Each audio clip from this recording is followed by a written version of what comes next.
योग मनोविज्ञान ये सिर्फ कोई शब्द नहीं, बल्कि चेतना के अंदर एक बहुत ही गहरी यात्रा है। ये सफर शुरू होता है हमारे अपने शरीर से और हमें मन की उन गहराइयों तक ले जाता है जिनके बारे में शायद हमें पता भी नहीं। तो चलिए इस यात्रा पर निकलते हैं। जरा इस बात पर गौर कीजिए, ये लाइन इस पूरी बातचीत का कह सकते हैं कि दिल है, कि ब्रह्मांड का हमारा पूरा का पूरा अनुभव असल में एक अंदरूनी प्रोजेक्शन है। ये सोचने में भी कितना अजीब लगता है ना, कि जो कुछ भी हम एक्सपीरियंस कर रहे हैं वो सब कुछ हमारे अंदर ही हो रहा है, बाहर नहीं।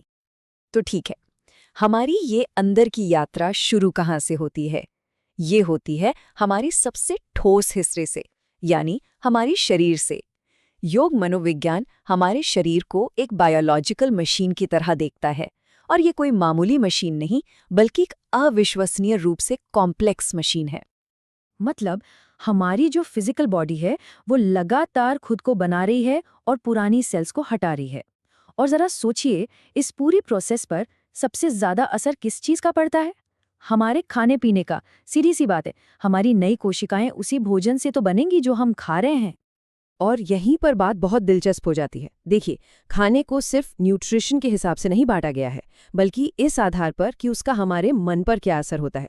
सात्विक भोजन मन में एक बैलेंस लाता है, राजसिक एक तरह की एनर्जी देता है, और तामसिक खाना वो हमारी मेंटल क्लैरिटी के लिए अच्छा नहीं माना जाता। मतलब हमारा हर एक नेवाला डायरेक्टली हमारी कोशिकाओं और हमारी सोच दोनों को शेप दे रहा है। ये कितना पावरफुल एग्जाम्पल है, सोचिए। ये हमारी फीलिंग्स और हमारी बॉडी के बीच का सीधा कनेक्शन दिखाता है। बस एक पल का गुस्सा और हमारे शरीर पर इतना ड्रामेटिक असर कि लाखों कोशिकाएं मर जाती हैं। इससे साफ पता चलता है कि हमारी साइकोलॉजी और हमारी बायोलॉजी, ये दोनों एक दूसरे से कितनी गहराई से जुड़ी हुई हैं। तो शरीर की बात हो गई, अब चलते हैं मन की दुनिया में। चलिए समझने की कोशिश करते हैं कि हम अपनी रियलिटी को अंदर ही अंदर कैसे बनाते हैं।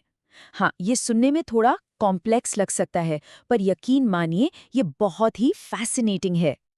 तो यहाँ पर जो सबसे ज़रूरी बात है वो ये है कि हम बाहरी दुनिया को कभी डायरेक्टली नहीं देखते। हम असल में उस दुनिया की एक मेंटल इमेज देखते हैं, एक तस्वीर जो हमारा दिमाग बनाता है। जैसे जब हम कोई फूल देखते हैं तो हम उस असली फूल को नहीं, बल्कि अपने मन में बनी उसकी इमेज को देख रहे होते हैं। हमारा पूरा का पूरा एक्सपीरियंस एक तरह से एक इंटरनल मूवी जैसा है। और यहीं से एक और कमाल का आइडिया सामने आता है। मेमोरी यानी यादें दो तरह की होती हैं। पहली है सेरेब्रल मेमोरी, जो हमारे ब्रेन और नर्व सेल्स में होती है और समय के साथ धुंधली पड़ जाती है। लेकिन दूसरी है एक्स्ट्रा सेरेब्रल मेमोरी। ये हमारे मन के एक बहुत गहरे हिस्से, जिसे चित्त कहा गया है, उसमें हमेशा के लिए स्टोर हो जाती है। ये लाइन कितनी खूबसूरती से इस बात को समझाती है। इसका मतलब है कि जिन यादों को हम सोचते हैं कि हम भूल गए हैं, वो असल में कभी गायब नहीं होती। वो हमारे मन की गहराइयों में कहीं ना कहीं मौजूद रहती हैं। कुछ भी सच में खत्म नहीं होता, बस सतह के नीचे चला जाता है। अच्छा, तो अब जब हमें इस गहरे मन के आइडिया का अंदाजा हो गया है, तो चलिए उन चीज़ों की बात करते हैं जो हमारे रोज़मर्रा के एक्सपीरियंस से परे हैं। आखिर सपनों का, प्रेमोनिशंस का, इन सब का ये नज़रिया क्या मतलब निकालता है? सपने, विजन्स और भविष्य का अंदाजा हो जाना, ये सब ऐसी रहस्यमयी चीजें हैं जिन्होंने हमेशा से हमें फैसिनेट किया है। तो क्या ये सिर्फ हमारी कल्पना है, या इनके पीछे वाकई कुछ और है? चलिए देखते हैं कि योग मनोविज्ञान इस बारे में क्या कहता है। तो इस नज़रिए के मुताबिक ये सब कोई चमत्कार नहीं है, बल्कि ये हमारे मन की गहरी परतों का ही काम है। जब हमारा कॉन्शियस माइंड शांत होता है, जैसे गहरी नींद में या मेडिटेशन के दौरान, तब मन की ये गहरी क्षमताएं, ये एबिलिटीज सतह पर आ सकती हैं। ये एक तरह से हमारे मन की छुपी हुई शक्तियों का सबूत है। और हाँ, यहाँ एक बात साफ करना जरूरी है, ये नज़रिया भूतों और आत्माओं जैसी चीज़ों पर एक बहुत ही रैशनल व्यू रखता है। इसके अनुसार ऐसी घटनाएं किसी बाहरी शक्ति की वजह से नहीं, बल्कि हमारे अपने मन के अंदर की घटनाओं का नतीजा है। हो सकता है ये डर से पैदा हुई कोई सोच हो, या फिर मन की ही कोई गहरी शक्ति जो हमें ऐसे अनुभव कराती है। तो हमने शरीर को समझा, मन को देखा और उसकी छुपी हुई गहराइयों की भी बात की। अब हम इस पूरी बातचीत के सबसे ऊंचे पॉइंट पर पहुंच रहे हैं, ये समझने के लिए कि इस पूरी अंदरूनी यात्रा का आखिर असली मकसद क्या है?